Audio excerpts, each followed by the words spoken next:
Welcome to this science of numerology. आप सभी का स्वागत है न्यूमरोलॉजी की इस साइंस में। न्यूमरोलॉजी को जनरली लोग ऐसे कंसिडर करते हैं कि ये साइंस है नेम चेंज या डेट अंडरस्टैंडिंग की या कैलकुलेटिव मेथड्स की। और न्यूमरोलॉजी में आकर लोग फंस जाते हैं इस चक्कर में कि हमारा नंबर ये है तो हमें रेमेडीज ही चाहिए, रेमेडीज के अलावा हमारे पास कोई सॉल्यूशन नहीं मिलेगा, और नेम चेंज हमारे लिए मैंडेटरी है। यदि हमने नेम चेंज नहीं करा तो हमारे को इफेक्ट नहीं मिलेगा। न्यूमरोलॉजी केवल नेम चेंज की या डेट करेक्शन साइंस या कोई न्यूमेरिकल करेक्शन साइंस ही तक सीमित नहीं है। न्यूमरोलॉजी उसके अलावा भी बहुत कुछ है। एक मैं छोटा डेमो दूंगा आज आपको कि न्यूमरोलॉजी एग्जैक्टली मैंने कैसे पढ़ानी है, इसमें क्या क्या इंक्लूडेड होगा, और आपके जो भी क्वेश्चंस हो हैं या आपके पास जो भी पूछने के लिए कंटेंट है आप चैट बॉक्स में डाल सकते हैं, मैं उनके आंसर देने का प्रयास करूंगा। न्यूमरोलॉजी एक साइंस है जिससे कि हम अपनी हायर रियल्म के साथ कनेक्ट कर सकते हैं, हायर एनर्जी सेंटर्स के साथ में कनेक्ट कर सकते हैं। न्यूमरोलॉजी का जो एंशिएंट टाइम पर यूज था या एस्ट्रोलॉजी का एंशिएंट टाइम पर यूज था वो था गाइडेंस रिसेप्शन। न्यूमरोलॉजी को कभी भी कैलकुलेटिव पर्पस के लिए एंशिएंट टाइम पे या एस्ट्रोलॉजी को एंशिएंट टाइम पे कैलकुलेशंस के लिए यूज नहीं किया जाता था। ये साइंस गाइडेंस के साथ में जुड़ने की या एनर्जी के साथ जुड़ने की साइंस थी। इसे आजकल तो डर के लिए इस्तेमाल करते हैं, डर बनाने के लिए, बैठाने के लिए इस्तेमाल करते हैं। राहु केतु शनि का जो प्रकोप है उसे बताने के लिए इस्तेमाल करते हैं कई चीजों में। और एक कंफ्यूजन और खड़ा करा हुआ है कि न्यूमरोलॉजी और एस्ट्रोलॉजी दो अलग अलग साइंसेस हैं, ये साथ में कोई रिजल्ट नहीं दिखाती और इनका कोई रेलेवेंस नहीं है। कोर्स के अंदर मैं आपको न्यूमरोलॉजी भी पढ़ाऊंगा और एस्ट्रोलॉजी का थोड़ा सा पार्ट आपको समझा के चलूंगा। हर नंबर के एस्ट्रोलॉजिकल असेसमेंट समझ में आनी जरूरी होती है, हर प्लैनेट के बारे में आपको समझ में आना जरूरी होता है। प्लैनेट्स का और न्यूमेरिकल्स का काफी गहरा रिश्ता होता है, प्लैनेट और न्यूमेरिकल इंटर रिलेटेड होते हैं। एक बार हम इसी से बात शुरू करते हैं कि प्लैनेट का और न्यूमेरिकल्स का क्या रिलेशनशिप होता है। मैं यहीं से स्टार्ट करता हूं। आपके पास स्क्रीन दिखाई दे रही है मेरी सबको? स्क्रीन विजिबल है? Okay, thank you. Her number के साथ में एक प्लैनेट एसोसिएटेड है।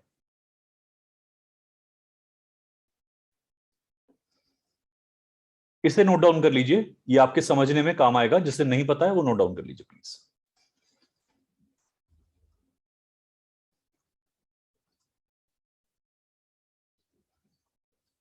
जिसे प्लैनेट्स के बारे में कुछ ना पता हो वो ही नोट डाउन कर सकता है।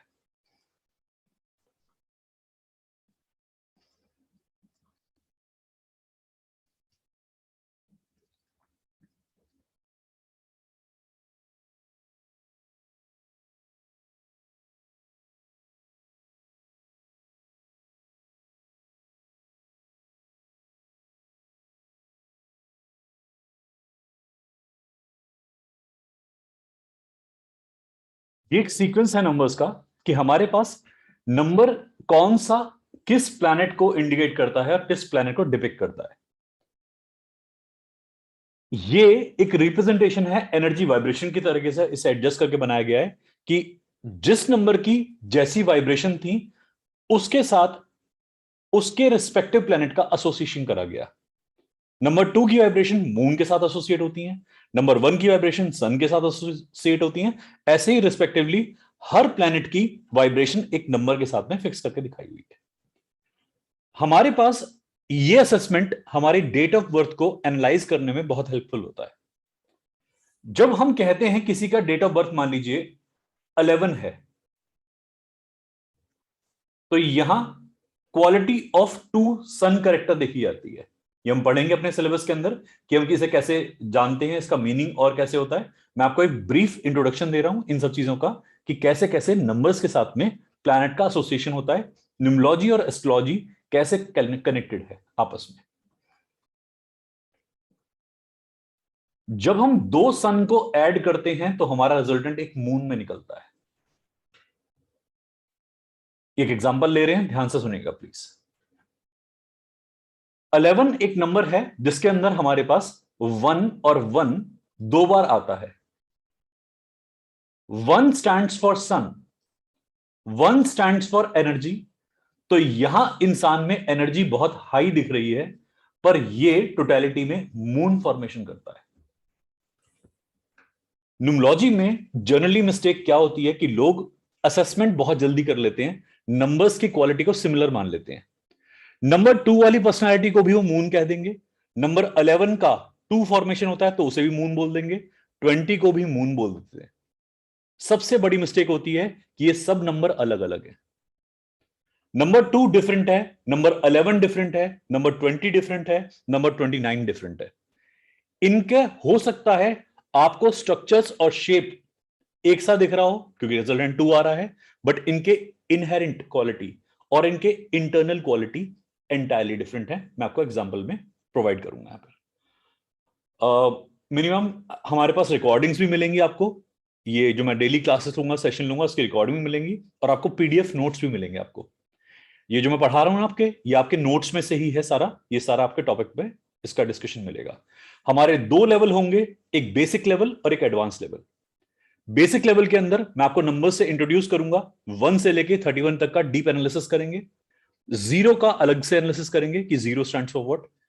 नंबर्स का एक फिलोसॉफिकल असेसमेंट और नंबर्स का एक हमारा प्रैक्टिकल असेसमेंट, दोनों आपको बताऊंगा।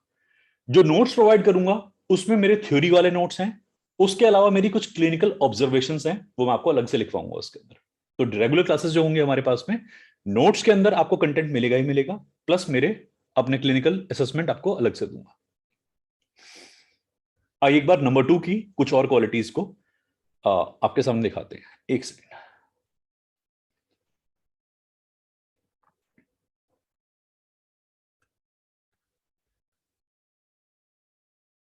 नंबर 2 किस किस नंबर से मिलकर बन सकता है? नंबर 2 11 से भी ऑब्टेन हो सकता है हमारे पास,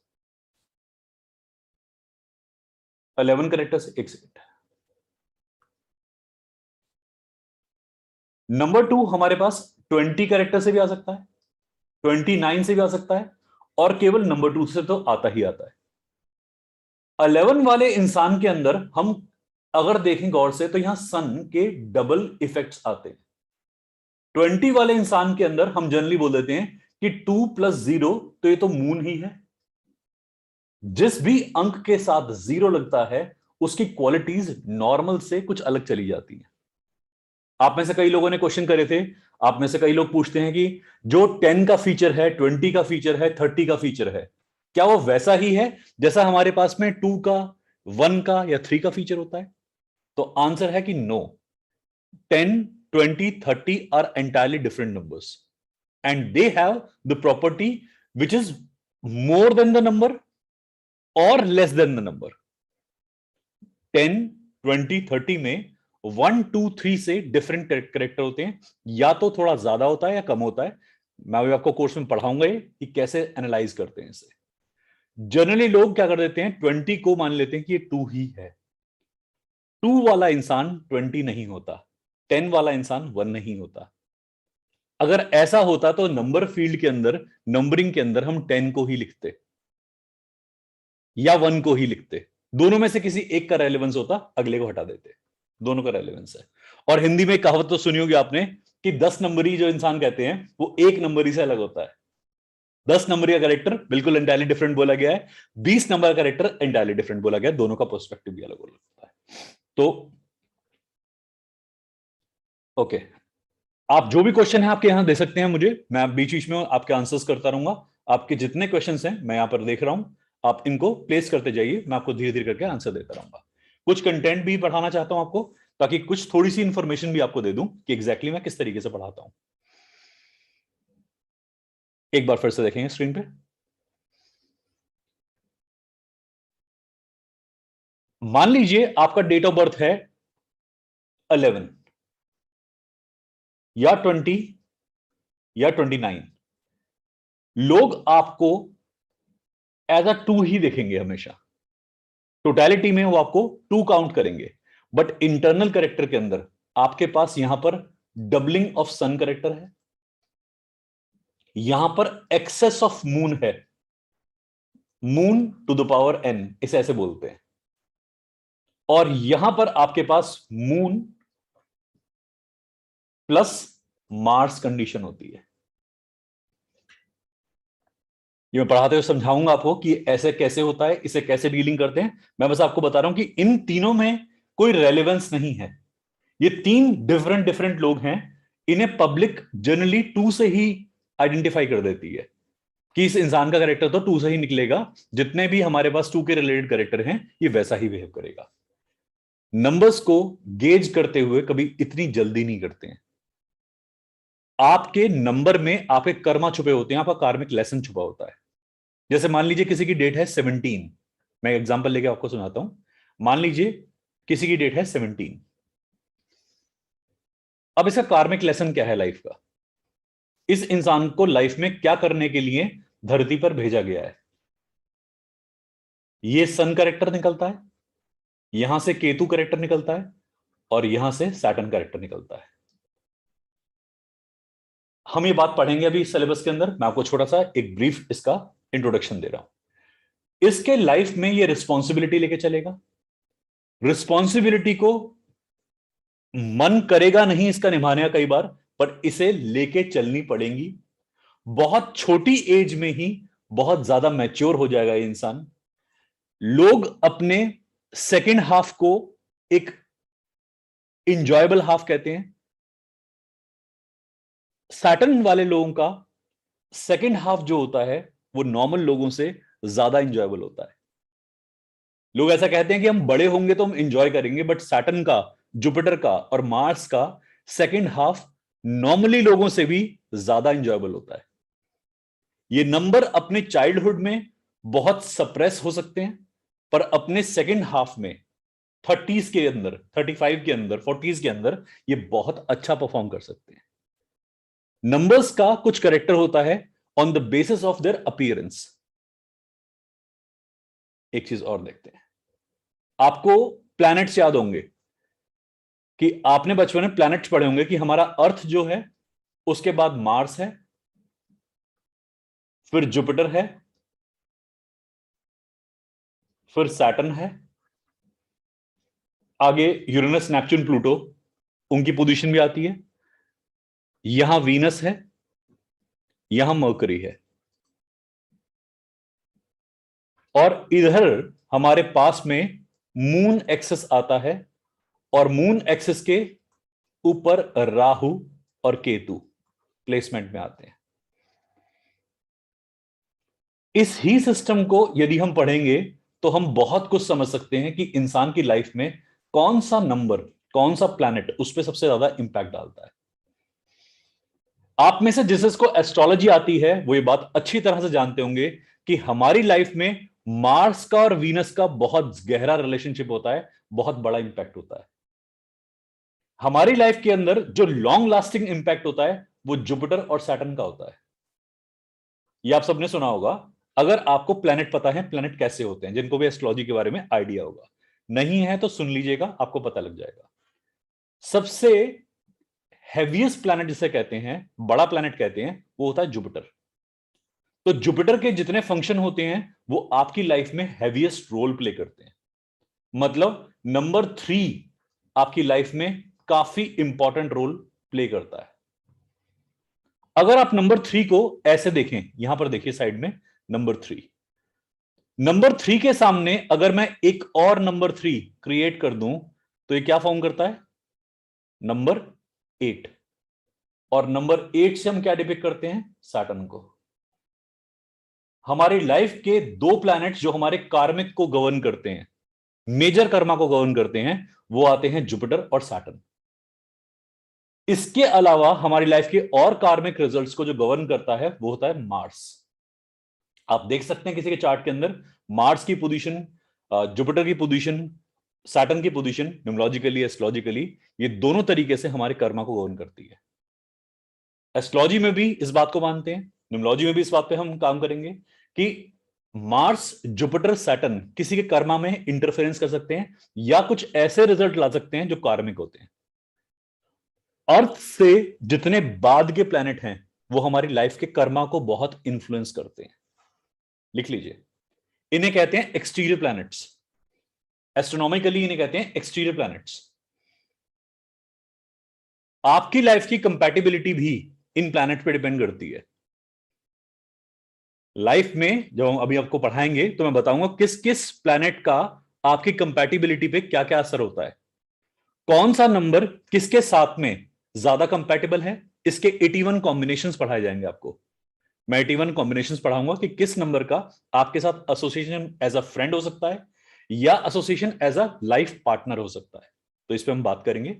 यहां पर मैं आपको सिर्फ उसका एक ब्रीफ दे रहा हूं कि हमारे पास अर्थ के जितने बाद के प्लैनेट होते हैं उनका मेजर कार्मिक रोल होता है आपकी लाइफ को गवर्न करने के लिए। That is Mars, Jupiter and Saturn. Mars stands for number 9, Jupiter stands for number 3 and Saturn stands for number 8। Clear? ये हमारी लाइफ में मेजर चेंज लाते हैं। अब लाइफ में जितने माइनर चेंज होते हैं वो देखे जाते हैं हमारे पास इनके पहले वाले प्लैनेट से, इंटीरियर प्लैनेट से। वीनस, मर्करी, मून, इनसे आप लाइफ के लगातार ऑनगोइंग चेंजेस देख सकते हो। कॉन्टिन्यूअस चेंजेस या ऑनगोइंग चेंजेस ऑफ लाइफ आप अपने वीनस, मर्करी, मून से कैलकुलेट कर सकते हो। हम इसके बारे में बात करेंगे, मैं आपको और डिटेलिंग भी दूंगा इसके बाद। जब भी कभी हम प्लैनेट असेसमेंट करते हैं, जब भी कभी हम किसी प्लैनेट को स्टडी करने की कोशिश करते हैं, पहले उसका एस्ट्रोनॉमिकल फीचर समझ में आना बहुत जरूरी होता है। मैं इसीलिए आपको बता रहा हूं कि एग्जैक्टली हमारा जो मिल्की वे है वहीं से सब कुछ लिया गया है। ये कुछ एक्स्ट्रा नहीं है। एस्ट्रोनॉमी में भी ये लिया गया है, उसे ही एस्ट्रोलॉजी में यूज किया गया है और उसे ही हमने न्यूमरोलॉजी में यूज करा है। कई लोग कहते हैं कि एस्ट्रोनॉमी का, एस्ट्रोलॉजी का, न्यूमरोलॉजी का कोई लेना देना नहीं है। बिल्कुल बोगस साइंस है। उनकी बात बिल्कुल बोगस है, क्योंकि नंबर्स का, प्लैनेट का बहुत गहरा रिलेशन है। और मजे की बात, जितने लोग ये क्लेम करते हैं कि वो रेमेडीज बता रहे हैं, सारी रेमेडी पराशर सिस्टम से ली गई हैं। या लाल किताब उठाते हैं या पराशर सिस्टम से उठाते हैं, रेमेडीज यहीं से आती है। न्यूमरोलॉजी में अगर आप वेस्टर्न न्यूमरोलॉजी से पढ़ लेंगे न्यूमरोलॉजी को, तो वहां कोई रेमेडी नाम की चीज होती नहीं है। रेमेडी हमारे पास इंडिया की कंसेप्ट दी गई है और हमारे इंडियन सब कॉन्टिनेंट की कंसेप्ट दी गई है कि जितनी रेमेडीज थी वो यहीं से ली गई हैं। तो आप जब इन चीजों को पढ़ेंगे तो अपने माइंड को फ्री रखिए चीजों से। ये एक्चुअल कंसेप्ट आई कहां से, ये स्टैंड क्या करते हैं। अभी मैं आपको नंबर की शेप के हिसाब से थोड़ा सा इंट्रोडक्शन दूंगा कि हर नंबर की शेप के अंदर एक सिग्निफिकेंस डाटा छुपा होता है। आपका मान लीजिए डेट ऑफ बर्थ है 1 से रिलेटेड, 4 से रिलेटेड, 7 से रिलेटेड या 9 से रिलेटेड। ये नंबर वर्टिकल होते हैं। आपको मैं एक टॉपिक पढ़ाऊंगा जिसे हम कहते हैं स्ट्रक्चरल साइकोलॉजी ऑफ नंबर्स। मैं आपको नोट्स दिखा देता हूं। हमारे नोट्स के अंदर एक स्ट्रक्चरल साइकोलॉजी ऑफ नंबर्स का एक टॉपिक है, जहां से आपको यह समझ में आएगा कि नंबर्स की जो स्ट्रक्चर है, जो शेप है, वो हमें क्या क्या बताती है। अल्फाबेट्स का स्ट्रक्चर, उनका शेप क्या क्या डिस्क्रिप्शन देता है। ये देखिए, मैं आपसे थोड़े से नोट शेयर कर रहा हूं। यहां पर नोट्स में ये सब चीजें दी हुई हैं। हर नंबर का एक करेक्टर निकल के आता है हमारे पास, उनकी शेप के हिसाब से, उनके कॉन्टूर्स या कर्व्स के हिसाब से। यहां पर आपको बताया जाएगा इसके बारे में। नंबर जितना स्ट्रेट होता है, नंबर की नेचर उतनी ही रिजिड या फिक्स नेचर होती है। लिख लीजिए, नंबर जितना स्ट्रेट होता है उसकी नेचर उतनी ही रिजिड या यूनिक या हमेशा एक ही टाइप की रहती है। ऐसे ही अल्फाबेट का स्ट्रक्चर भी इसी पर ही गवर्न होता है कि अल्फाबेट का स्ट्रक्चर यदि स्ट्रेट है तो आपके नेचर और कैरेक्टर में भी उसकी स्ट्रेटनेस या उसकी स्ट्रेटनिंग इंपैक्ट डालती है। एग्जांपल लेते हैं, मान लीजिए किसी का नाम ए से है, आई से है, तो इनके नेचर में एक स्ट्रेटनिंग कैरेक्टर ऑलरेडी है, किंग लाइक कैरेक्टर ऑलरेडी है।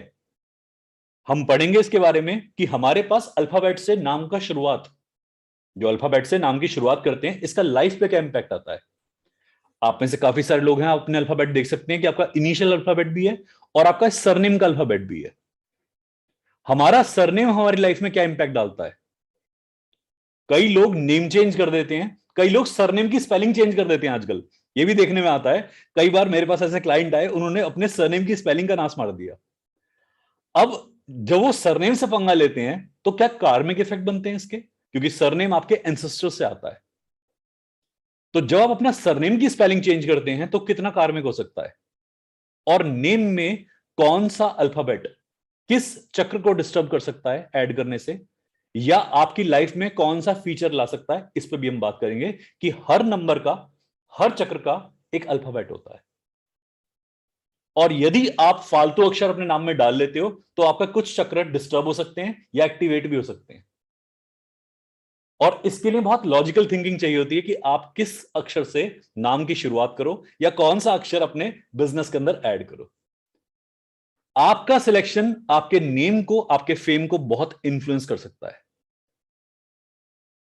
लोग यूजुअली क्या होता है कि अपने नाम के अंदर एक टोटल नंबर अपने एस्ट्रोलॉजर से पूछ लेते हैं, न्यूमरोलॉजिस्ट से पूछ लेते हैं कि टोटल नंबर बता दीजिए, हम इसको फिट कर देंगे। ऐसे किसी का नाम एडजस्ट नहीं करा जाता। ये ये बाउंस करता है, इसकी एनर्जी बाउंसिंग इफेक्ट देती है। बिल्कुल भी ऐसे नेम सिलेक्शन नहीं करते।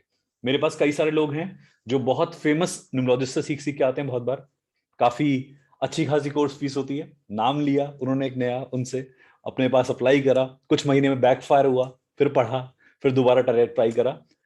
आप कभी भी अपना नेम चेंज पहले पार्ट पे नहीं करिए। हमारे पास एक टेक्निक मैं आपको बता दूंगा कि मान लीजिए किसी ने कहा है कि मेरा नाम बहुत जगह फेमस है, मेरे हर डॉक्यूमेंट में मेरा नाम गया हुआ है, मुझे वो नाम चेंज करना ही नहीं है, अब बताओ सॉल्यूशन क्या है। तो एक 52 डे रेमेडी होती है जिसके अंदर नए नाम की आप केवल फ्रीक्वेंसी एब्जॉर्ब करते हैं और पुराना नाम एज इट इज आप लेके चलेंगे। नाम आपकी फ्रीक्वेंसी ही होता है।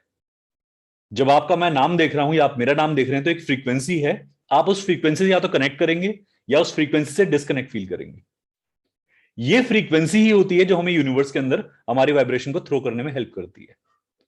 ये फ्रीक्वेंसी को आप जितना ऑल्टर करोगे ना बार बार, आपकी अपनी खुद की फ्रीक्वेंसी डिस्टर्ब होती आ रही है। और कार्मिक हर नाम से जुड़ा होता है। मुझे जो नाम मिला है ना, इसका कर्मा है मेरे साथ में, मुझे जीवन में वो कर्मा पूरा करना है। अब नाम चेंज करने से कार्मिक से तो बच नहीं सकते, वो तो फेस करना पड़ेगा। और कई बार ऐसा होता है कि नया नाम ना आपको एक और कार्मिक ऐड कर देता है। You should have one name. आपके नाम आपको बेहद नेक्स्ट लेवल के एनर्जी सेंटर पे लेके जा सकते हैं, पर आपका नाम आपको डिसफिगर भी कर सकता है। वो आपको फेम की जगह डीफेम भी दिला सकता है। तो अपने नाम की स्पेलिंग से इतनी खिलवाड़ नहीं करी जाती। जब समझ में आ जाए, पहले पढ़ लो, खुद समझ लो, फिर सबको सुन लो एक बार, जो ठीक लगे वो करना।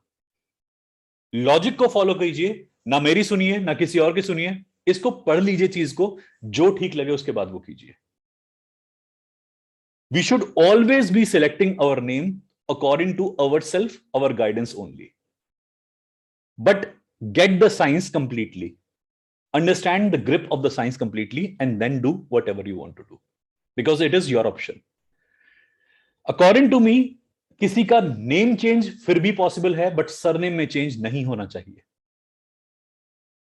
Name change is possible, but surname change creates ripple effect, and I have seen it experimentally. Some people use a particular spelling.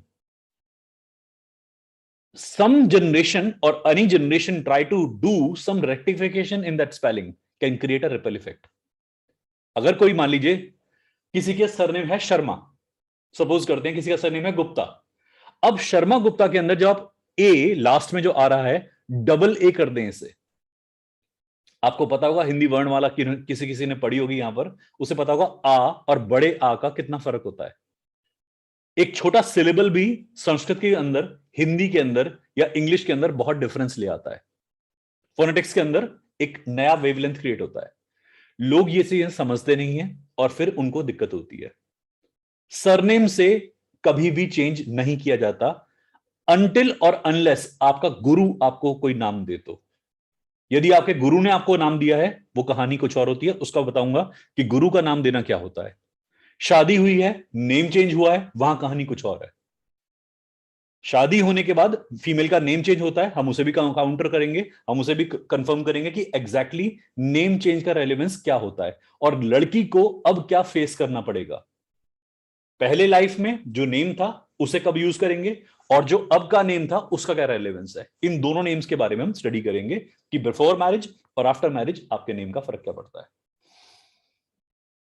Yes sir, मैं इस पे बारे में बात करूंगा। मैं एग्जैक्टली इसी बारे में बात कर रहा हूं कि नेम चेंज आफ्टर मैरिज पे हम काम करेंगे। हम इसी पॉइंट पर बात कर रहे हैं। नेम चेंज से आपकी पर्सनालिटी का ऑरा भी शिफ्ट होता है। यदि आपका नाम आपके साथ में ना जाए तो आपकी सोच, आपका विचार, आपका ऑरा पूरा पूरा चेंज हो सकता है। कई लोगों का ऑरा उनके नेम से गैदर ही नहीं होता, एसोसिएट ही नहीं करता। नाम कहीं और जा रहा होता है, ऑरा कहीं और जा रहा होता है। मेरे पास इतने इतने लोग आते हैं कई बार, उनका नाम इतना सती सावित्री टाइप का, इतना पवित्र नाम होता है, और हरकतें देखो तो कहीं से कहीं तक मैच नहीं होती कि ये कहां आदमी और कहां नाम। तो ये कंपैटिबिलिटी देखनी भी जरूरी होती है कि आपका ऑरा कैसा है, आपके नेम का ऑरा कैसा है। ग्रेजुअली आप उसी राह पर चलोगे जो आपके नेम का ऑरा होगा, जो आपकी डेट का ऑरा होगा। क्योंकि यूनिवर्स ने जब आप पैदा होते हो एक ठप्पा लगा के भेजा होता है, वो होती है डेट। और वहीं से ही हम नेम सिलेक्ट करते हैं, जैसे हम एस्ट्रोलॉजी में करते हैं नक्षत्र देखकर। ऐसे ही हम यहां बताएंगे आपको कि नेम कैसे सिलेक्ट करते हैं। दो टॉपिक मैं इस बार इंट्रोड्यूस कर रहा हूं, जो मैं आपके सामने अभी अनाउंस कर देता हूं। एक तो हम बात करेंगे तिथि के ऊपर। जैसे हिंदू कैलेंडर में तिथि होती है, एकादशी, द्वादशी, प्रथमा, द्वितीया, तृतीया। इस पर भी हम बात करेंगे कि तिथि का क्या इफेक्ट होता है। और टाइम न्यूमरोलॉजी भी इस बार मैंने इंट्रोड्यूस करना है कि आपका बर्थ टाइम, जिसे हम यहां कंसिडर करते ही नहीं है, यह भी बहुत इंपॉर्टेंट फैक्टर होता है। रेलेवेंस उसकी भी होती है। अगर टाइम पता है तो ठीक है, नहीं पता है तो भी कोई बात नहीं। नहीं पता तो हमारे पास डेट है, हमारे पास नेम है। अगर आपको टाइम पता है तो उससे भी आपकी लाइफ का पैटर्न क्या होगा हम उसे जान सकते हैं। आप दिन के कौन से टाइम ड्यूरेशन के अंदर क्या बिहेवियर दिखाओगे, आपका ऑस्पिशियस टाइम रेंज क्या होता है, इसके बारे में बात करेंगे। मंथ के किस दिन में आप सबसे हाइपर एक्टिव होने वाले हो और कब सबसे हाइपो एक्टिव, मतलब नॉन एक्टिव होने वाले हो, इसके बारे में बात कर सकते हैं।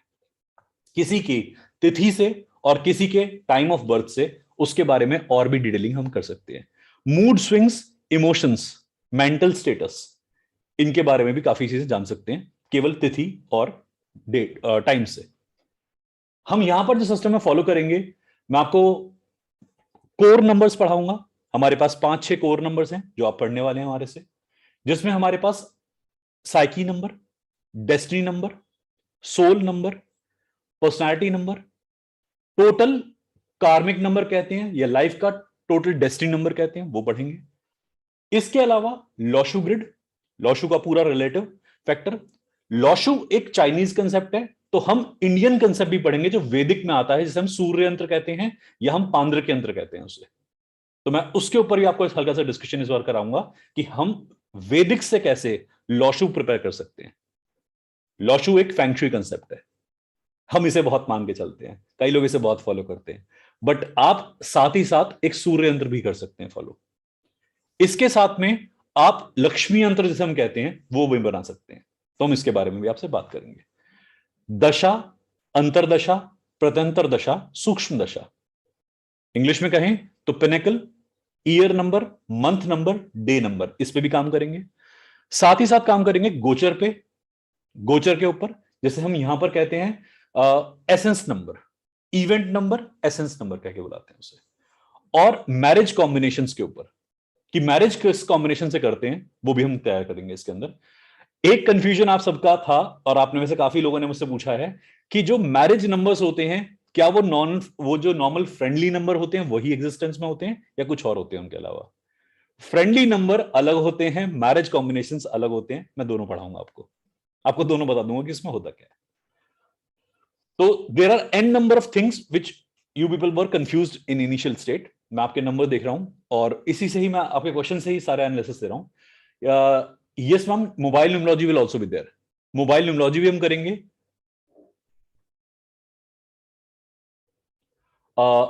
हरमिंदर जी, यस, ये जो मैं जितने टॉपिक बता रहा हूं ये सारे हमारे कोर्स में इन्वॉल्व हैं।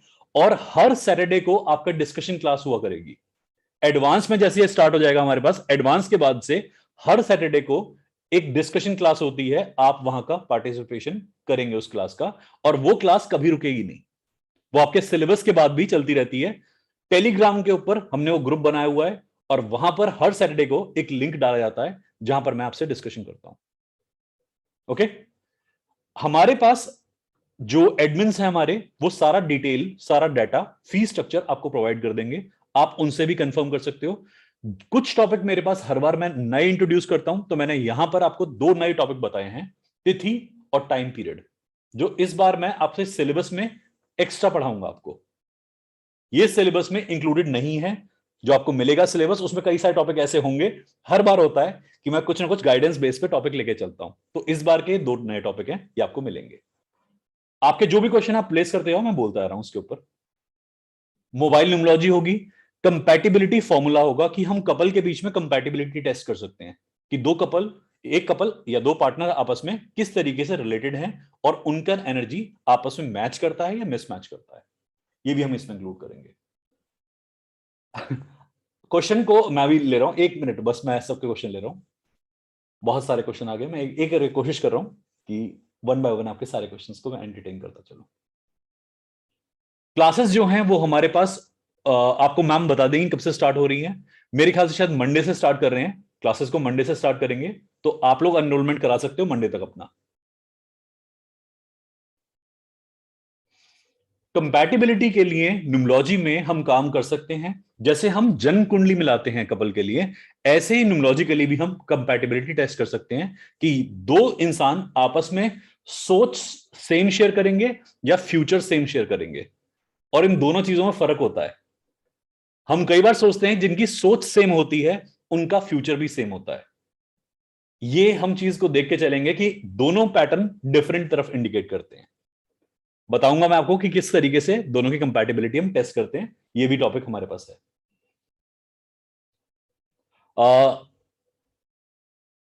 Clive sir, yes, I'll be teaching you the spiritual assessment also. Every number has a spiritual side, has a physical side. I'll be explaining the numbers on the basis of both. कि what is the physical perspective of the number, what is the spiritual perspective of the number, how the numbers are being developed. If you say the number is 2, then it is different. I just told you. When you say 11, the 2 is created from the 11, that is sun. Moon being generated by number 2 is different, and moon being generated by 11 is different, because sun is the origin of this moon. Earlier the moon was the number. So I'll be explaining all these things to you कि what is the spiritual meaning and what is the physical meaning of that. मैं सारे आपको पक्ष बताऊंगा कि numbers को deal करने के कैसे कैसे पक्ष होते हैं, किस किस तरीके से आप इसको डील कर सकते हो। हमारे पास बेसिक जो लेवल है वो 11 दिन का होता है। बेसिक लेवल जो है वो 11 दिन का है, एडवांस लेवल 21 दिनों का है।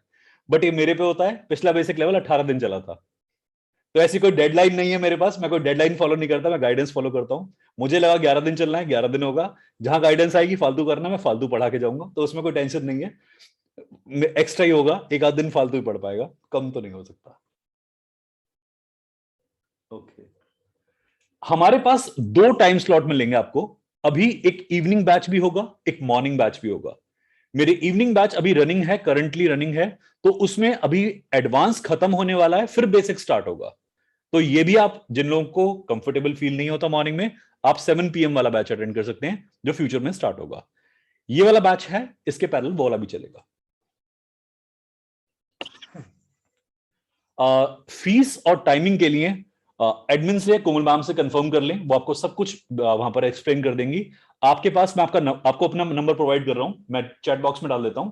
आपको कुछ भी पूछना हो आप मेरा नंबर यूज कर लीजिए, आप मुझसे टेक्स्ट करके, व्हाट्सएप करके पूछ लीजिएगा। कॉल शायद मैं पिक ना कर पाऊं, फोन साइलेंट पे होता कई बार, तो मेरे को टेक्स्ट कर दीजिएगा, व्हाट्सएप कर दीजिएगा। मैंने अपना नंबर प्लेस कर दिया है टेक्स्ट बॉक्स में, आप देख सकते हैं। आप सब लोग मेरा नंबर नोट कर लीजिए। क्लासेस जो होंगी हमारी 5 डेज अ वीक होंगी। एडवांस से डिस्कशन सैटरडे को स्टार्ट हो जाएगा, तो 6 डेज एक तरह से हो जाती है हमारे पास। संडेज ऑफ होगा उसके अंदर, तो ये हमारा क्लास का रिजीम रहेगा। किसी को भी आप में से यदि ऐसा लगता है कि उसे बिगिनिंग या बेसिक लेवल ऑलरेडी आता है, तो बहुत डिफरेंस फील हुआ है इसमें ओपिनियन में बहुत बार, कई बार लोगों ने पहले एडवांस ज्वाइन कर लिया, फिर वो बेसिक में आए दोबारा से, और फिर वो एडवांस दोबारा से करना पड़ा उन्हें। तो कई बार ऐसा होता है। आप कर सकते हो एडवांस लेवल में डायरेक्टली एनरोल कर सकते हो, मुझे कोई दिक्कत नहीं है इस चीज के अंदर। बट जो मेरा बेसिक और एडवांस है ये इंटरकनेक्टेड है आपस में। मैं बेसिक में प्रॉपर्टी एक्सप्लेन करूंगा, एडवांस में उन्हीं चीजों को एप्लीकेशन में दिखाऊंगा। तो ये दोनों लेवल कनेक्टेड हैं आपस में। हमारे इस सिलेबस के अंदर ना हम पाइथागोरियन सिस्टम और वैदिक कंसेप्ट को लेकर चलेंगे। मैं सारा एक्सप्लेनेशन आपको वैदिक से दूंगा और पाइथागोरियन से दूंगा। कैलेडियन और कीरो को यहां पर इंट्रोड्यूस नहीं करूंगा, वो अलग से आपके पास में थोड़े टाइम बाद आपको एक्सप्लेनेशन में लाऊंगा उस चीज को। नया कोर्स एक और बताऊंगा तो उसमें बताऊंगा इस बात। इसमें पाइथागोरियन होगा, सिर्फ पाइथागोरियन होगा और साथ में वैदिक होगा। ब्लेंडिंग ऑफ पाइथागोरियन एंड वैदिक।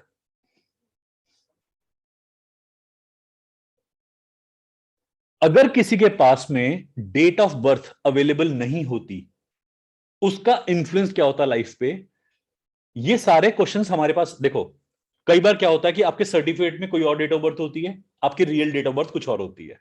बहुत लोगों के साथ ऐसा होता है कि डेट को, मेरी भी मम्मी ने जो मेरी डेट ऑफ बर्थ थी उसे कुछ छोटा करा के लिखवाया था। काफी छोटा हूं मैं अपने डॉक्यूमेंटल एविडेंस के अंदर, ताकि मेरी नौकरी जो थी अगर गवर्नमेंट जॉब होती तो मुझे कई साल एडवांटेज के मिलते, तो ऐसा लिखवाते थे कुछ लोग। ये पर्पस हमारे पास डॉक्यूमेंट्स में जनरली मिल जाता है कि हमारे जो पेपर वर्क के डॉक्यूमेंट होते हैं वहां पर डेट कुछ होती है और रियल डॉक्यूमेंट कहीं और होते हैं। कई कई लोगों के घर में ऐसा होता था या पता ही नहीं है, तो जो डेट ऑफ बर्थ उनको लगी उन्होंने खुद ही अंदाजा लगा के लिख दी। ये काम कैसे सॉल्व करेंगे ये मैं बताऊंगा आपको। कौन सा डेट ऑफ बर्थ रेलेवेंट होता है, कब उसकी रेलेवेंस देखी जाती है। अगर मान लो मेरे पास कोई इंसान आया कि मुझे अपना स्पिरिचुअल असेसमेंट कराना है चार्ट का, ध्यान से सुनना। दो टाइप के असेसमेंट आएंगे। एक आता है फिजिकल इवेंट के लिए, मैरिज का था, कंपैटिबिलिटी था, लाइफ में कब पैसा कमाएंगे, कब नौकरी लगेंगे, इसके आंसर्स होते हैं। एक इंसान आते हैं वो बिल्कुल निराले क्वेश्चन करते हैं कि क्या मेरी चक्रा एक्टिवेशन हो पाएंगे, क्या मेरी कुंडलिनी एक्टिवेट हो पाएगी, मैं स्पिरिचुअल जर्नी पे चल पाऊंगा। तो उन दोनों के क्वेश्चन में कोई सिमिलैरिटी नहीं है। एक आंसर है फिजिकल, एक आंसर है स्पिरिचुअल, और दोनों के लिए हम डिफरेंट असेसमेंट करते हैं। फिजिकल आंसर्स का असेसमेंट जो प्रोसीजर का होता है वो बहुत सिंपल होता है, और ऐसा असेसमेंट करने में बहुत डिफिकल्टी नहीं आती। बट जो स्पिरिचुअल असेसमेंट होते हैं उनके लिए बहुत मेहनत करनी पड़ती है। बताऊंगा आपको कि इसमें कैसे करते हैं। ये सब कोर्स का पार्ट है, मैं कोर्स में पहले पढ़ाऊंगा फिर आपको सभी आंसर्स दूंगा। आपको जो भी पूछना है आप मेरे से पूछ सकते हो, जो भी डिफिकल्टी डाउट है इस सिलेबस के बारे में, मैंने क्या पढ़ाना है, और आपको लगता है कि आपके पास कोई क्वेरी है अभी पूछ लो, मैं सारे आंसर्स दे देता हूं। गर्ल्स का जो शादी के बाद सरनेम चेंज होता है, नेम चेंज होता है, हम इस पे बात करेंगे। और उनका कर्मा पे इसका क्या इफेक्ट होता है ये मैं बताऊंगा आपको। कौन से नंबर मास्टर नंबर होते हैं, कौन से नंबर कार्मिक नंबर होते हैं, इस पे भी बात करेंगे। किस नंबर से आपका चक्र कौन सा एक्टिवेट होता है ये भी हमारे पास क्वेश्चन है। एक सेकेंड। रीबर्थ के बारे में भी हम जान सकते हैं, किसी के अबॉर्शंस के बारे में भी जान सकते हैं कि रीबर्थ कैसे हुई थी, पास्ट लाइफ क्या रही है। यस वी कैन कैलकुलेट, ये हम बात करेंगे, ये हमारा एक टॉपिक है। मैं इसमें आपको बताऊंगा, लॉ ऑफ ग्रिड के अंदर बताऊंगा इसे कैसे कैलकुलेट करते हैं।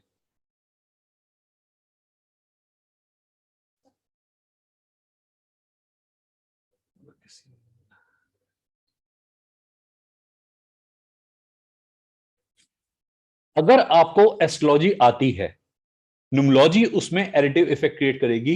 न्यूमलॉजी and astrology go hand in hand. कुछ दिनों बाद अभी अप्रैल में अभी मेरे पास एस्ट्रोलॉजी कोर्स भी स्टार्ट होने वाला है, मैं आपको एस्ट्रोलॉजी पढ़ाऊंगा यहां पर।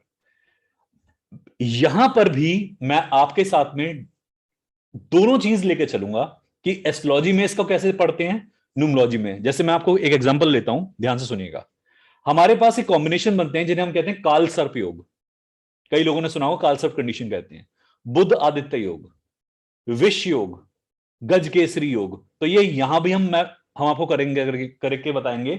आपको मैं पढ़ाऊंगा इस चीज को कि इसे असेसमेंट में कैसे लेते हैं। आप मैक्सिमम लोग ये क्वेश्चन पूछे आ रहे हो, और आप लोग का ये ज्यादातर क्वेश्चन इसी पर आधारित है। मैं समझ रहा हूं आपके पास कि एस्ट्रोलॉजी के बहुत सारे पॉइंट आप लेके बैठे हो, किसी किसी ने आपके दिमाग में कुछ कुछ चीजें डाली हैं। दोनों पे काम करेंगे, दोनों पे काम होगा, टेंशन ना लो।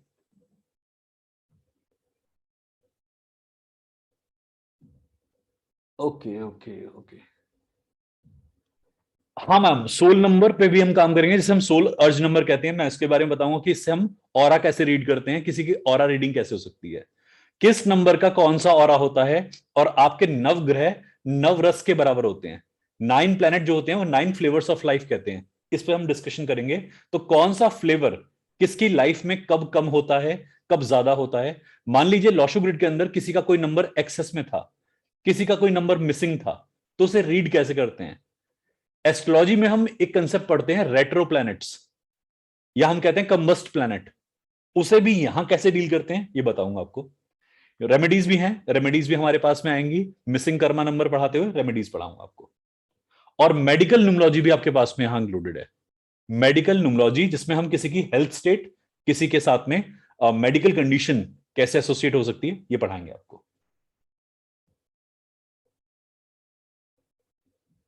Yes ma'am, lost and found article कैसे निकालते हैं, ये भी मेरे पास एक टॉपिक है जो मैंने आपके नोट्स में दिया हुआ है। मैं आपको बताऊंगा लॉस्ट एंड फाउंड आर्टिकल कैसे होता है, वो भी है। थैंक यू, आपने याद दिला दिया। आप पूछते जाओ, बहुत सारी ऐसी चीजें हैं जो मुझे खुद याद नहीं होती, बहुत बार कि सिलेबस में रह गई थी। मुझे याद दिलाते जाओ, मैं बताता रहूंगा कि ये टॉपिक है कि नहीं है। Thank you so much. Question लिख दो, क्वेश्चन लिख दो, जैसे आपको मन करे लिख दो। सर किसी एक बैच में आपको एनरोलमेंट मिलेगा, किसी एक बैच का एनरोलमेंट आपके सबके साथ में मिलेगा आपको। आप उसी बैच को फॉलो करेंगे, बेसिक में भी और एडवांस में भी। तो अपना बैच ना सिलेक्टिवली यूज कीजिए कि आप किस बैच में आना चाह रहे हैं। बैच फ्लिप करने में पॉसिबिलिटी नहीं होगी, वहां डिफिकल्टी हो जाएगी। तो आप कोई पर्टिकुलर बैच लीजिए जो आपके टाइम के हिसाब से कन्वीनियंट हो। दोनों बैचेस में सेम काम होता है, दोनों बैचेस में कोई डिफरेंस नहीं है हमारे पास। सैटरडे के जो हमारे बैच का टाइमिंग होते हैं मैम, मेरे पास सैटरडे को मैं फ्री डिस्टेंस हीलिंग करता हूं, और पेशेंट्स होते हैं तो उनके अकॉर्डिंग मैं वो टाइम फ्लेक्सिबल रखता हूं, ताकि जब आप लोग भी कन्वीनियंट हो और मेरे पास भी पेशेंट ऑफ हो जाए तो मैं वो डिस्कशन तब प्लेस करता हूं। तो ये टाइम आपको फ्राइडे को मैं बता दिया करूंगा। टेलीग्राम के ग्रुप में आपको उसका लिंक पहले दिन मिल जाएगा।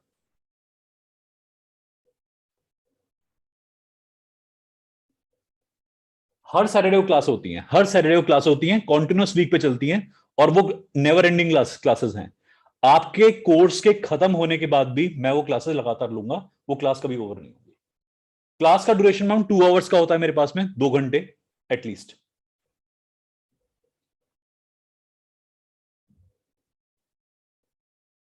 क्लास में कोई, देखिए मेरी एक बात सुनिए ध्यान से, जितने भी डिस्कशन होंगे ना सारे सैटरडे को होंगे। क्लास में बहुत बार क्या होता है कि जब हम डिस्कशन करते हैं तो क्लास का टाइम बहुत वेस्ट होता है, मैं अपना कंटेंट नहीं पढ़ा पाता, और पूरी क्लास ना प्रिडिक्शन क्लास में कन्वर्ट हो जाती है। फायदा किसी का नहीं होता, किसी एक इंसान की प्रिडिक्शन होती है, वो भी कुछ पार्शल। तो ये सब काम हम सैटरडे को रखते हैं, ये सब काम सैटरडे को ही होता है। 5 दिन कॉन्टिन्यूस मैं आपको पढ़ाऊंगा, छठे दिन आपके सारे क्वेश्चन एंटरटेन होंगे। बेसिक का आपके पास में जितना कंटेंट चलेगा उसमें आपको मुझे सुनना होगा पहले बेसिक में। एडवांस के बाद से हम डिस्कशन स्टार्ट करते हैं, क्योंकि असली डिस्कशन वहीं से आता है। आपको वीडियोस मिलेंगे, कोई डाउट अगर आपको रहता है तो वीडियो को आप बार बार देख सकते हैं। अगर आपको लगे कि उसके बाद भी डाउट है तो आप सैटरडे को कंफर्म कर सकते हैं। और राखी जी, मैंने बस अभी वही बताया कि अगर आपकी कोई क्लास मिस हो जाती है तो आप वीडियो गो थ्रू कर लीजिए, उसके बाद में सारा आपको जो भी क्वेश्चन का डाउट आता है, जो भी आप कंटेंट फील करते हैं, आप बाद में पूछ सकते हैं मुझसे। मेरा पर्सनल व्हाट्सएप नंबर मैंने मेंशन कर दिया है, आप उस पे मुझे कांटेक्ट कर सकते हैं, व्हाट्सएप कर सकते हैं मुझे। सैटरडे क्लासेस के लिए कोई पेमेंट नहीं है, लाइफ लॉन्ग पीरियड में आप उसके मेंबर होते हैं, आपने मेरे कोर्स को एनरोल कर लिया, उसके बाद आप उसमें एनरोल्ड हैं पूरी लाइफ के लिए, उसकी कोई एक्स्ट्रा पेमेंट नहीं। किसी भी सैटरडे क्लास की कोई पेमेंट नहीं है। सैटरडे को आपको फ्री डिस्टेंस हीलिंग भी चाहिए हो, उसकी भी कोई पेमेंट नहीं है। आप हीलिंग भी ले सकते हैं, वो भी आपके लिए पूरी पूरी पॉसिबल है। न्यूमलॉजी में सर मैं आपको रेमेडीज जो बताऊंगा ना, ठीक है, जेमस्टोन्स वाली रेमेडी भी होती है, रुद्राक्ष वाली रेमेडी भी होती है, क्रिस्टल वाली भी होती है सर, बट मैं इन साइंसेस में बिलीव नहीं करता। मेरा बिलीफ सिस्टम होता है कर्मा में। कर्मा का सॉल्यूशन ना सर कोई जेम पहनने से सॉल्व नहीं होता, अगर होता तो मैं अपने हाथों में ना जेम भर के बैठा होता। सारी पढ़ाई करिए सर। तो मुझे बिलीफ नहीं है कि कर्मा को आप डॉज कर सकते हो रुद्राक्ष पहन के या कोई जेम पहन के। मैं पढ़ाऊंगा जरूर आपको, मैं बता दूंगा आपको क्या कर सकते हैं सजेशन के तौर पे, बट मेरी रेमेडीज जितनी है वो एप्लीकेबल हैं और वो सिंपल रेमेडीज हैं। ये क्रिस्टल इतने रत्ती का पहनना है या एक जूल इतने रत्ती का पहनना, मैं इस बातों में खुद बिलीव नहीं करता, to be honest with you. आज तक अंगूठी पहनने से किसी का बचाव नहीं हुआ। अगर कर्मा को इंसान डॉज कर सकता है तो मेहनत करके।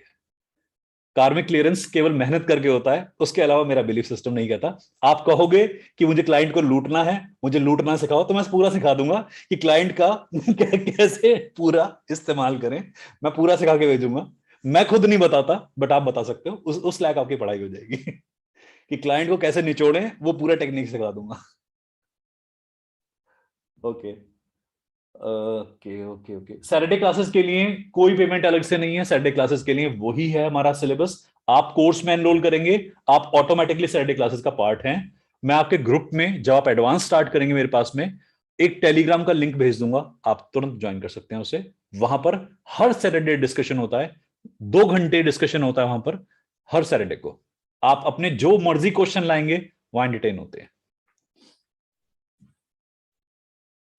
आप मुझे पर्सनली भी व्हाट्सएप कर सकते हैं, कोई क्वेश्चन अगर ऐसा होता है जो आप मेरे से टाइम लेना चाहते हैं। प्रिडिक्शंस के लिए आप लोग कहीं पूछ रहे हैं कि हम प्रिडिक्शन करा सकते हैं, हाँ पॉसिबिलिटी है। मैं सॉफ्टवेयर बेस पे आपका चार्ट बनाकर भी देता हूं। कभी कभी किसी को प्रिडिक्शन करानी है, पॉसिबल है। हाँ जी, अनलिमिटेड एक्सेस है वीडियोस का, जो आपकी लाइफ लॉन्ग एक्सेस कहते हैं इसे। जब तक गूगल खुद ना तंग हो जाए हमसे, यूट्यूब तंग ना हो जाए हमसे, तब तक एक्सेस तो हम पूरा देंगे। हाँ, यूट्यूब बंद हो गया तो फिर थोड़ी डिफिकल्टी है, उसके लिए फिर बाद में काम करना पड़ेगा।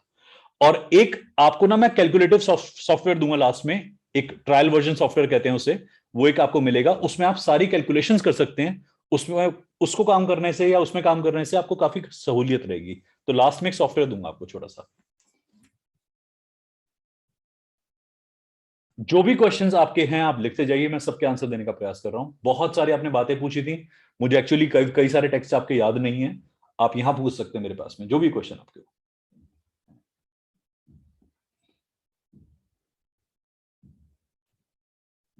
हमारे पास में रेमेडीज जो होती हैं, जो रेमेडीज मैं आपको प्रोवाइड करूंगा, वो रेमेडीज बेसिक रेमेडीज होंगी। वहां पर ऐसी रेमेडी मैं बिल्कुल सजेस्ट भी नहीं करता कि जहां पर आप बहुत ज्यादा कोई परेशानी में फंसे या आपका क्लाइंट परेशानी में फंसे। पर अगर आप पूछना चाहते हैं कोई टीडीएस रेमेडी, कोई बहुत बड़ी रेमेडी, तो पॉसिबिलिटी है, मैं उसका भी नरेशन आपको दूंगा। कुछ मंत्र दूंगा आपको, वो मंत्र उच्चारण सबसे बेस्ट होता है। कार्मिक क्लियरेंस उस मंत्र से मिलेगी आपको।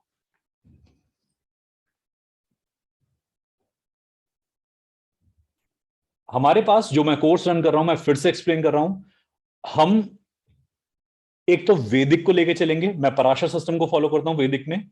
और यहां पर आपके पास ना तो कीरो का डिस्कशन करूंगा, ना कैलेडियन का, केवल पाइथागोरियन पे चलना है।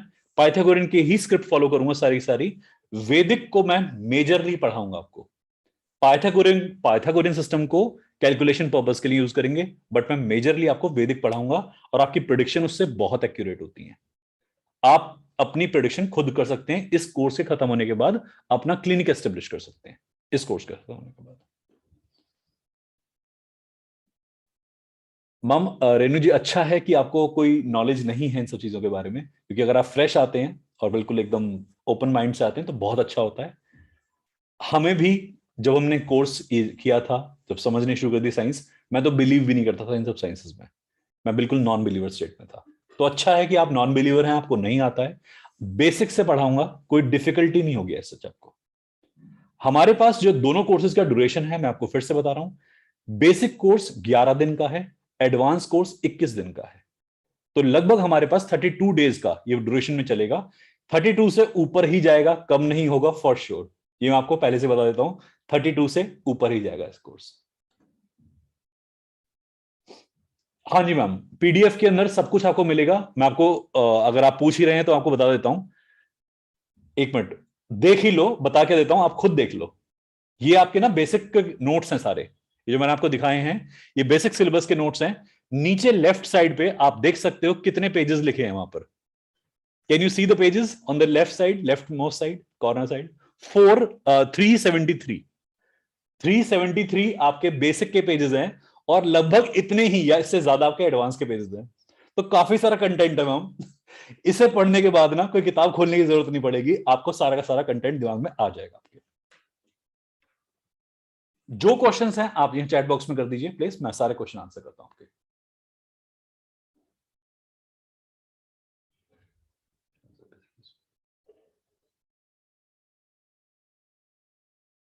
इसमें तो हम एक्चुअली हमें करना होता है ये सब कुछ, क्योंकि कई बार लोगों के क्वेश्चन ना हम बहुत सारे पूछते हैं वो लोग, और मैंने लगभग सारे प्रयास करा है कि सभी क्वेश्चंस को या सभी टॉपिक्स को इसमें कंटेंट में डाल दूं। जितनी वो चीजें पूछेंगे ना इस कोर्स में उनको मिल जाएंगी। अगर क्लिनिक के अंदर आपके पास जिस भी टाइप का क्लाइंट आता है, पेशेंट आता है, यहां से वो डीलिंग हो जाती है।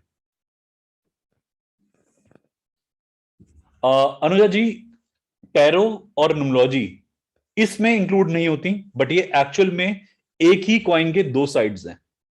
अगर आपको वाकई में टैरो और न्यूमरोलॉजी समझनी है, टैरो हमारा डिफरेंट कोर्स होता है, हम डिफरेंट कंडक्ट करते हैं, पर टैरो और न्यूमरोलॉजी बहुत कॉमन होते हैं। मैं आपको कुछ पॉइंट्स पढ़ाऊंगा टैरो के बारे में भी, कुछ कार्ड्स के बारे में आपको बताऊंगा, पर वो सिर्फ इंट्रोडक्शन होगा, ज्यादा उसमें डिटेलिंग नहीं होगी, बट बताऊंगा जरूर कुछ कुछ बातें आपको।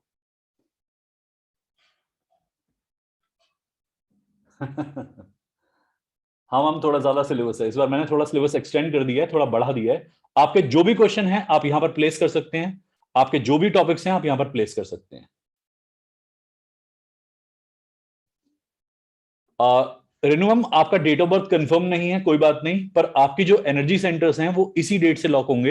ये मैं पढ़ाऊंगा कि जब किसी का डेट ऑफ बर्थ कंफर्म नहीं होता, पुराने टाइम पे ऐसे कई केसेस आते थे हमारे पास में, अभी भी आते हैं कई बार, कि जिनका डेट ऑफ बर्थ कंफर्म नहीं होता, उन्हें कैसे डील करना होता है, उनकी एनर्जी को कैसे डील करते हैं, ये पूरा आपके चार्ट इसमें इंक्लूडेड है।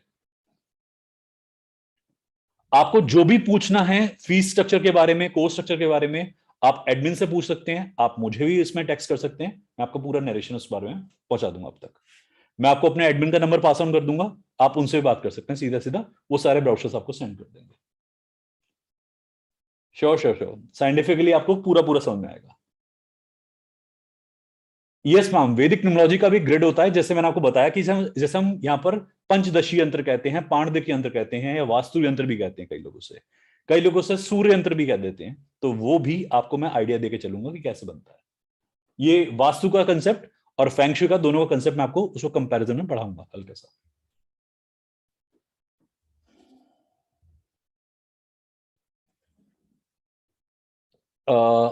दिव्या जी, दिव्या सर मेरी बात सुनिए, जो हमारे पास में क्लाइंट हमारे से कुछ चीज पूछता है कि ड्यूरेशन के बारे में, कि लाइफ में जॉब कब तक लगेगी, ये इवेंट कब तक होगा, ये भी हमारे कोर्स के अंदर आएगा।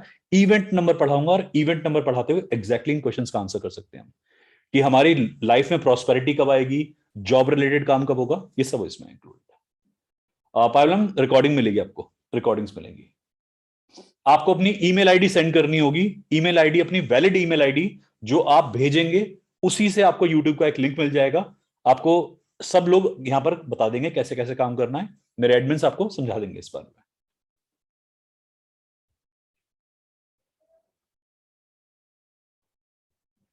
Ma'am, date of birth confirm हो ना हो कोई फर्क नहीं पड़ता, आपकी एनर्जी हम ट्रेस करना बताएंगे कि एनर्जी कैसे ट्रेस होती है।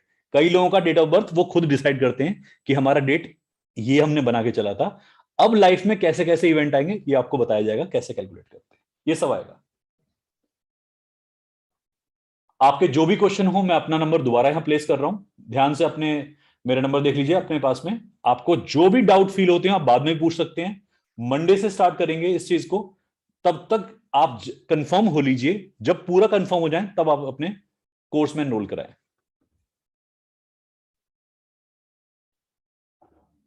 मैं आपको सबको अपना नंबर यहां प्लेस करके दे रहा हूं, आप आराम से अपने डाउट क्लियर कर सकते हैं। पहले व्हाट्सएप कर दीजिएगा मुझे इमीडिएटली, कॉल मत कीजिएगा, नंबर मेरा साइलेंट पे होता है बहुत बार, कॉल मत कीजिएगा, व्हाट्सएप कर दीजिएगा, मैं आपको पूरे पूरे आंसर कर दूंगा, टाइम दे दूंगा बात करने का, आप बात कर सकते हैं।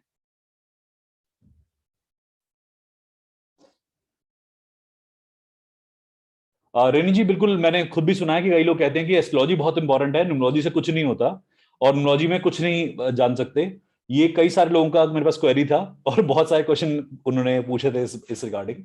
मैम, हर किसी को पढ़ने के ऊपर डिपेंड करता है, अगर बेवकूफ एस्ट्रोलॉजर मिल जाएगा तो वो भी हानिकारक होता है। To be honestly saying, I have to very very blunt in giving this answer, मुझे बहुत ब्लंट होकर आंसर देना पड़ेगा, कि अगर यदि किसी बेवकूफ रीडर के हाथ लग जाओगे तो उससे कुछ भी आता हो नाश मार के छोड़ेगा।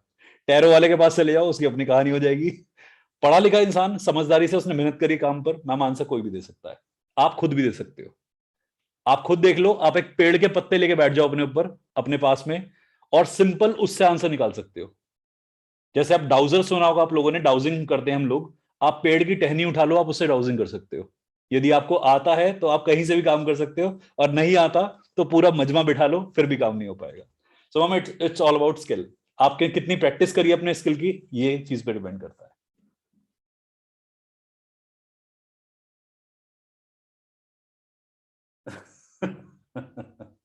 I am trying my level best कि मैं आप लोगों को काफी क्वेश्चन का आंसर करूं। मेरे पास आप नंबर छोड़ दिया मैंने यहाँ पर अपना, आप मेरे पास टेक्स्ट भी कर सकते हैं। मैं दोबारा से एक बार नंबर अपना सेंड कर रहा हूं, कोई दिक्कत नहीं, कोई दिक्कत नहीं। मैं सबके लिए वहां पर नंबर अपना प्लेस कर दिया है, आप लोग मेरा नंबर यहां से नोट कर सकते हैं। कोई भी डाउट आए आप कंफर्म कीजिए पहले मुझसे। अगर लगेगी पढ़ने के लायक सिलेबस है, ऐसी चीज पढ़ा रहा हूं जो आपके काम की है, तभी एनरोल करना। कोई पीयर प्रेशर नहीं है कि कल तक रेट कम हो जाएंगे, कल तक रेट ज्यादा हो जाएंगे, कोई टेंशन वाली बात नहीं है। रेट वहीं का वहीं है, आराम से पहले दिमाग में बैठे तो ज्वाइन करना, नहीं तो कोई आफत नहीं है।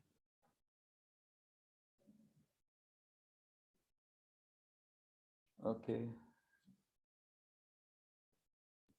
मैम, अनुजा जी ने एक बहुत अच्छा क्वेश्चन पूछा कि why there are so many methods in the numerology when the numbers are same. Ma'am दुकानें हैं, मिठाई सबकी सेम है। ऑनेस्ट आंसर दे रहा हूं, ब्लंट आंसर दे रहा हूं। मैं सिंपलेस्ट मेथड उठा रहा हूं, कोई मेथड कॉम्प्लेक्स है। नाड़ी एस्ट्रोलॉजी, प्रश्न मार्ग, गोचर, या आपका पराशर सिस्टम, ये भी एक ही जगह इंडिकेट करते हैं। जिसे आता है उसे पता होगा ये सब बातें। राह सारी सारी मैम वहीं जाती है घूम फिर के। ये सब दुकानें हैं, दुकानों के फ्रेंचाइजी लड़के, किसी ने कोई, किसी ने कोई। Blunt answer, I am sorry for that. किसी को बुरा लगा हो तो माफी चाहूंगा, बट एक्चुअली ब्लंट आंसर यही है इसका, कि जिसको जो समझ में आता है वो उससे वहीं पे आंसर देना शुरू करता है। अपनी आइडेंटिटी के लिए उन्होंने मेथड्स बनाए थे, जो उनकी दैविक बुद्धि थी उसके लिए उन्होंने मेथड बनाए थे। गाइडेंस आती है, इंसान मेथड बनाता है, इंडिकेशन सबके लिए वही होती है लास्ट में।